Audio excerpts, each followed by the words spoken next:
Napoléon et son armée qui bombardent les pyramides d'Égypte. Voici l'une des libertés que s'est accordé le réalisateur Ridley Scott.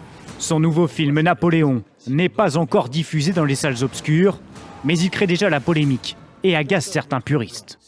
Le sentiment, c'est que c'est 200 millions de dollars dépensés pour rien. Rien n'est plausible, ni le personnage, ni l'histoire qui est racontée.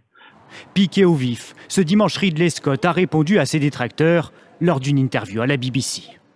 Les Français ne s'aiment même pas eux-mêmes. Une liberté artistique pour retracer la vie de l'empereur de France, incomprise selon cette critique de cinéma. À aucun moment, son Napoléon n'a vocation d'apprendre la vraie vie de Napoléon. C'est vraiment une variation. Si on veut vraiment tout savoir de Napoléon, il est plus raisonnable de prendre un livre d'histoire. Cela donne le ton avant la sortie du film en salle mercredi. Alors, à vous désormais de faire votre propre interprétation du long métrage. Assorti exceptionnel, moyens exceptionnels. Les soldats de la garde impériale, rien que ça, et un défilé de stars sur tapis rouge pour l'avant-première mondiale du Napoléon version Ridley Scott. Avec Joaquin Phoenix, mutique hier soir pour incarner ce personnage complexe aux multiples facettes, taillé pour le grand écran. C'est un vrai personnage de cinéma et surtout de la France. C'est un personnage qui a des démons, qui a des aspirations, qui a une violence de réussir. C'est de la fantaisie, c'est de la folie, enfin voilà, tous les ingrédients du cinéma. Vous devez avoir vu le chaos qui règne dans la rue. Du petit caporal dans les tourments de la Révolution française, à l'exil de Sainte-Hélène en passant par son sacre, le film retrace les grandes étapes de la vie de l'empereur. J'ai trouvé la couronne de France dans le ruisseau et je la pose sur ma tête. Avec en fil rouge...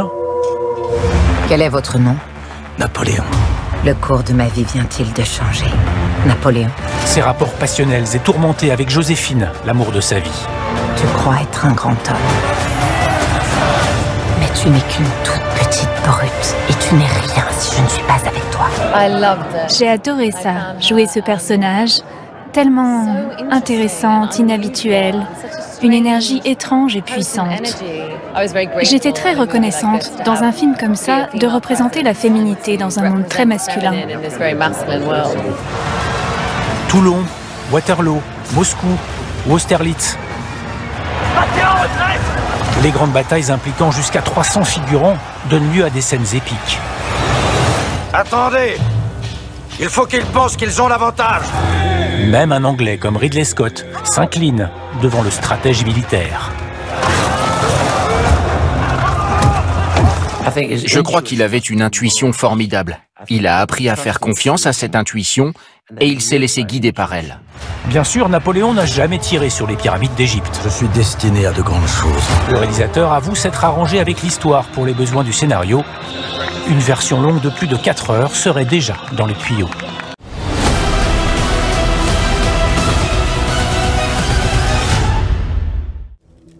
Votre Majesté, nous sommes découverts. Bien.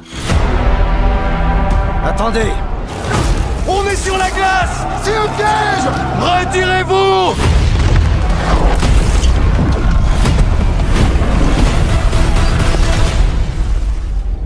Je ne suis pas fait comme les autres hommes.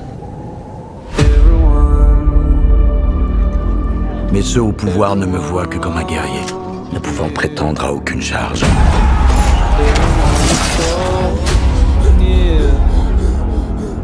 Mais je marche dans les pas d'Alexandre le Grand et de César. Quel est votre nom? Napoléon. Le cours de ma vie vient-il de changer? Napoléon. Je dois vous prévenir. Je ne serai pas commandant en second.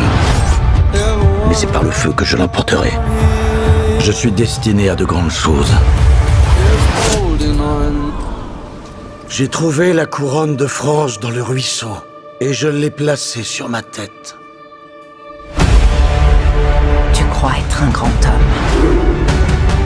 Tu n'es rien si je ne suis pas avec toi. Dis-le. Je pense que je parle au nom de tous quand je dis que nous dormirons beaucoup mieux sans cette vermine. À qui est ce pays ?